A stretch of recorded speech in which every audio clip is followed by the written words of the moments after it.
Hello दोस्तों, welcome to study Gurukul. तो दोस्तों बात करने वाले 69,000 को लेकर 31,661 पदों की लिस्ट जब से दोस्तों आई है तभी से छात्र लगातार परेशान हैं। और मैंने आपको बता दिया था कि जब लिस्ट आएगी तो यही हालत देखने को मिलने वाली है, क्योंकि कुछ भी नहीं कहा जा सकता था कि किसका सिलेक्शन होगा और किसका नहीं।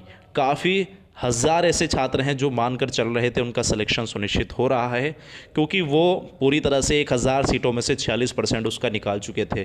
लेकिन यहाँ रूल कुछ और ही लगा है दोस्तों। सिलेक्शन प्रोसेस में आखिर कौन से रूल अप्लाई किए गए हैं और अब फिलहाल दोस्तों क्या स्थिति है 31,661 पदों की लिस्ट के विरोध में हाईकोर्ट में किस प्रकार से किस आधार पर याचिका। तो संपूर्ण अपडेट, संपूर्ण विश्लेषण देखने वाले हैं। 67,867 भर्ती एक साथ कराने को लेकर याचिका, 31,661 पदों पर काउंसलिंग। तो वीडियो को लाइक शेयर करना मत भूलिएगा, चैनल को सब्सक्राइब करके बेल आइकन को प्रेस कर दीजिए ताकि आने वाले लेटेस्ट वीडियो की नोटिफिकेशन आपको सबसे पहले देखने को मिल सके। तो दोस्तों यहाँ सभी छात्र सोच रहे थे कि 46% डायरेक्टली उठा लिए जाएंगे, ऊपर ऊपर के उठा लिए जाएंगे, लेकिन अधिकारीगण भी लगातार इसको लेकर, जैसा कि मैंने आपको बताया था कि आप बाद में देखेंगे कि कुछ और ही रूल होने वाला है इसका। पहले तो ये बात बताई गई कि 46% लेंगे डायरेक्टली, किसी भी जनपद से जितनी सीट हैं उसका 46% ये डायरेक्टली एकदम उठा लेंगे। लेकिन हुआ क्या दोस्तों, पहले क्या किया इन लोगों ने कि एक रूल अप्लाई किया, उसमें उन्होंने सॉफ्टवेयर में अपडेट किया, तो उसके बाद दोस्तों ये लिस्ट पूरी तरह से बनकर तैयार हुई। जिनके नाम आने थे इसमें आ गए, जिनके नहीं आने थे नहीं आए। क्या हुआ कि जो पूरी 67,867 की जो लिस्ट थी उसमें पहले जितने जिलेवार, क्योंकि डिस्ट्रिक्ट वाइज ये लिस्ट आई है, तो डिस्ट्रिक्ट वाइज क्या हुआ, डिस्ट्रिक्ट वाइज मान लीजिए कहीं अगर जनरल की 500 सीट हैं तो उसका दोस्तों पहले 50% इन्होंने आरक्षण लगाया, क्योंकि आरक्षण आपको पता है 50% है दोस्तों जनरल वालों का। तो उसमें 250 उन्होंने उनको सेलेक्ट किया। उसमें से फिर जो पूरी तरह से जो 250 ली उन्होंने सीट, उसमें 46% अप्लाई किया, यानी उसमें 46 अप्लाई हुआ। ऐसे ही ओबीसी के साथ 500 में से 27% निकाल कर फिर उस पर 46% इन्होंने अप्लाई किया।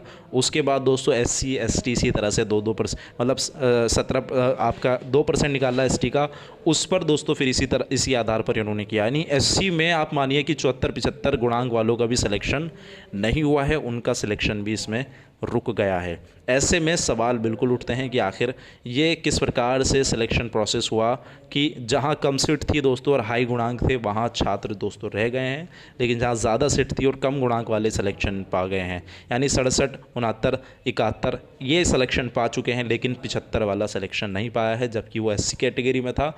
क्या हुआ, क्यों नहीं हुआ दोस्तों? जो एससी कैटेगरी में था उसने अपनी जगह बनाई थी 67,867 में, किसमें, अनरिजर्व कैटेगरी में, यानी उसका सिलेक्शन हुआ था अनरिजर्व में होने के कारण उसको अच्छा डिस्ट्रिक्ट मिला था, पास का डिस्ट्रिक्ट मिला था। लेकिन अनरिजर्व अब दोस्तों बाहर हो गए, क्योंकि जब 50% आरक्षण वाला अप्लाई हुआ तो उसमें अनरिजर्व वाले सारे के सारे बाहर हो गए, जिसमें ओबीसी और एससी और एसटी वाले छात्र फिर से यहाँ असमंजस की स्थिति में आ गए हैं। यानी कि भर्ती में लगातार ही आपको विवाद देखने को मिल रहा है, जहाँ पहले से ही छात्र एससी एसटी के आरोप लगा रहे थे कि भर्ती प्रक्रिया में आरक्षण नियम और दोस्तों एमआरसी सही से लागू नहीं की है। अब ये जो शेष छात्र हैं वो भी इस पर अब आरोप लगा रहे हैं कि ये आखिर किस आधार पर हुआ है। इसको लेकर हाईकोर्ट में दोस्तों याचिका की तैयारी पूरी तरह से हो चुकी है, यानी आपको इसमें याचिका देखने को मिलने वाली है। और ऐसा मैंने आपको बताया था कि होगा ही होगा, जिनका नहीं आएगा वो इसमें जाएंगे ही जाएंगे। और पहले से ही आपको बताया 67,867 एक साथ भर्ती हो, इसको लेकर पहले से ही याचिका दाखिल हो चुकी थी। तो इसी आधार पर आप लगा सकते थे कि ये इस लिस्ट को भी पूरी तरह से चुनौती दी जाने वाली है। तो अब इसको लेकर दोस्तों 14 तारीख में जो सुनवाई है उसमें किसी तरह की संभावनाएं बनी हुई है कि इसमें कोई जो है किसी तरह की दोस्तों खबर निकल कर आ सकती है 67,867 भर्ती एक साथ को लेकर। तो इस आधार पर दोस्तों मेरिट तैयार की गई है और इस आधार पर ही छात्र को जो है नियुक्ति दी जा रही है। लेकिन सवाल वही हैं, सवालों के घेरे में भर्ती फ़िलहाल फिर भी फंसी हुई है और आप समझ सकते हैं कि इसको लेकर तब तक इसका निपटान नहीं होगा जब तक सुप्रीम कोर्ट का ऑर्डर नहीं आएगा और भर्ती एक साथ नहीं होने वाली। तो ऐसे में सवाल सारे यही उठते हैं कि आखिर ये भर्ती आखिर जाएगी किस आधार पर। लेकिन काउंसलिंग तो होकर रहेगी और नियुक्ति आपकी सुप्रीम कोर्ट ऑर्डर के अधीन रहने वाली है। हालांकि हर एक डिस्ट्रिक्ट से दोस्तों लगातार ही देखने को मिल रहे हैं कि सब डिस्ट्रिक्ट से दोस्तों विज्ञापन भी जारी किए जा चुके हैं। देख सकते हैं बलिया से भी आ चुके हैं 69,000 में 31,661 पदों की लिस्ट के संबंध में कि किस आधार पर ये काउंसलिंग होगी, किन किन को तलब किया गया है काउंसलिंग के लिए। देख सकते हैं टेबल नंबर पर कौन बैठेगा कौन नहीं, इसको लेकर दोस्तों सारी बातें स्पष्ट कर दी गई हैं।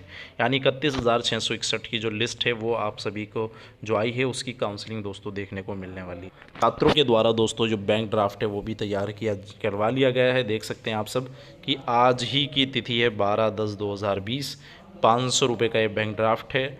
यानी आप समझ सकते हैं छात्र पूरी तरह से जो है सचिव जी के नाम पर इन्होंने किया है शिक्षा परिषद, बेसिक शिक्षा परिषद, यूपी बेसिक शिक्षा परिषद प्रयागराज।